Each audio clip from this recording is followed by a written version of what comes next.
Welcome to Christinehof Castle. Christinehof, the beautiful castle that was built by Christina Pieper, the foremost entrepreneur in the Nordic countries in the early half of the 18th century. Christina Pieper, she had this castle built in 1741. Now we are going to step up and visit Christina at her apartment. And the interesting thing is that when Christina had this castle built and it was ready, she was already 68 years old, not a young person anymore. And maybe that's why she made sure that the steps, they are extremely comfortable. Let's try them.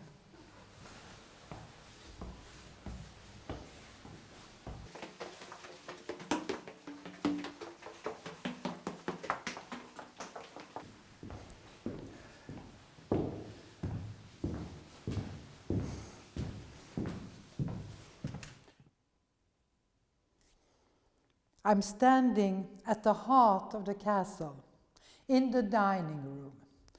And I'm standing in the center of the morning star, the star that never goes down. And I think this is what Christina exactly thought about her business empire, that it would never disappear. It is for this woman, Christina Pieper, that we are keeping this castle open. And we, when I say we, it is the Cultural Association Christinas Vänner, the Friends of Christina. And why do we want to be her friend? Because she was such a successful businesswoman in the early half of the 18th century, a role model that we feel we should lift up and speak about.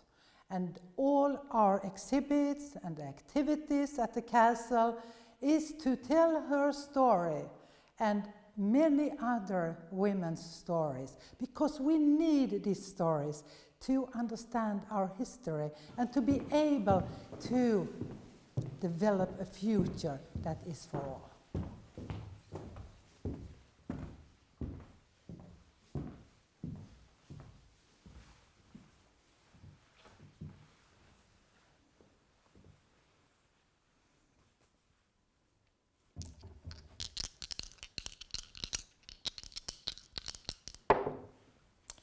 Christina Pieper, she was a gambler, but only in business, and she took risks.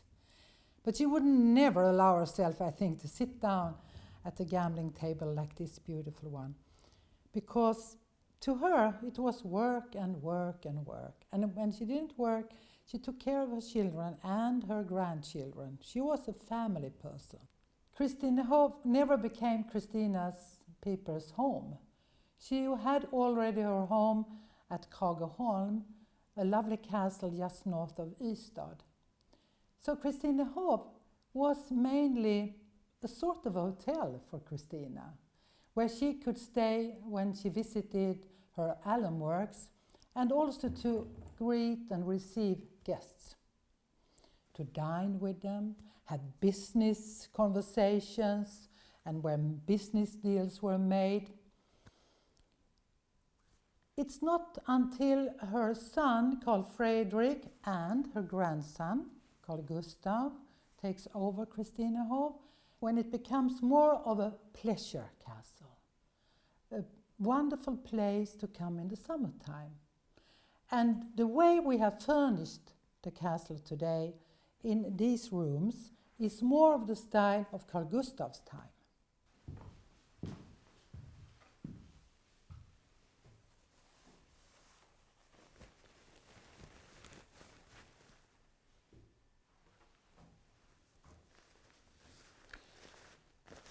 I think it's so fascinating just to think that Christina Pieper, she slept in this room. This is where she spent her nights when she was at Christinehof. And you may wonder, why is it all draped in black?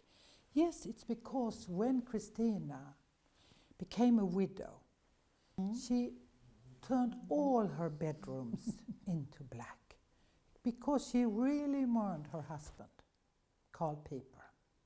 They had had an equal marriage with lots of respect and I think also love for each other. What was it like to be Christina and to live in that period, in the early 18th century? This is what we always have in mind at Christinehof. We are trying to bring back Christina, and we are trying to bring life to Christinehof, so the visitors, they can feel something. It's not enough for us just to show furniture. Furniture is beautiful, but we want to bring life to the furniture. We want people to feel what it was like living in this castle.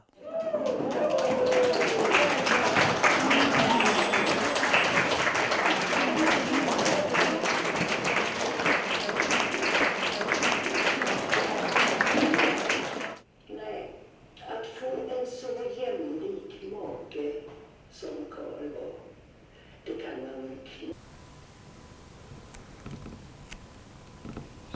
Jag själv värd att känna världen, heden. Kom ihåg när du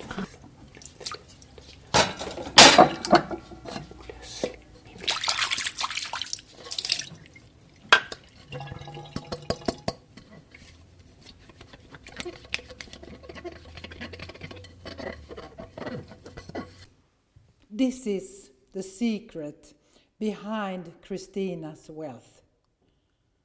Alum. She had an alum works not very far from the castle where this was produced, and she exported it to all over Europe. This was like gold in the early half of the 18th century, and she made a lot of money out of this. And some of the income from the alum works was used to build the castle.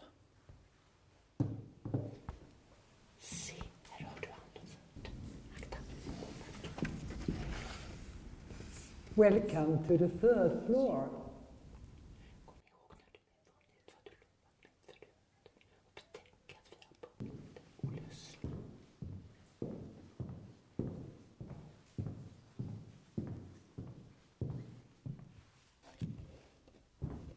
We are now in a room dedicated to our latest exhibition, Rebel Girls, and especially one of the girls which we tell the story about in the exhibition, Magdalena Rudensköld.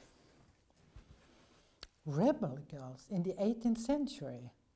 Yes, there were rebel girls even at that time. And Magdalena, who was a great-grandchild to Christina Pieper.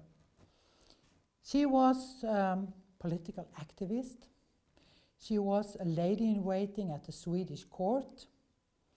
She was a woman who not only was beautiful, but also had the courage to stand up for her beliefs and for the person she loved. And she was punished severely, condemned to death. But the death sentence was instead turned into a prison time for 2 years. She was actually one of the first political prisoners in Stockholm at Långholmen. We who live today, we can actually recognize what these 4 rebel girls went through back then, more than 200 years ago. Because being a woman at that time and being a woman of today, there are similarities. And I think everyone who has in their life felt that my own wishes, my own dreams, all the things I wanted to do, have had its limitations, restrictions that were set by others. and which I had to follow, although I didn't want to. All of us who one or several times in our lives have felt this. We can recognize what happened to the women long time ago. So, what am I? Am I fantastic? Am I naughty? Am I married? Playful? Am I a person who don't gossip? I think I am fantastic. And that's why I'm going to put my mush, exactly like Stina Pieper did here, in the center of my forehead. And we have our own corona-safe way of doing this. It's a very simplified way of putting a mush in the right place. I put it here with a little bit of lip seal.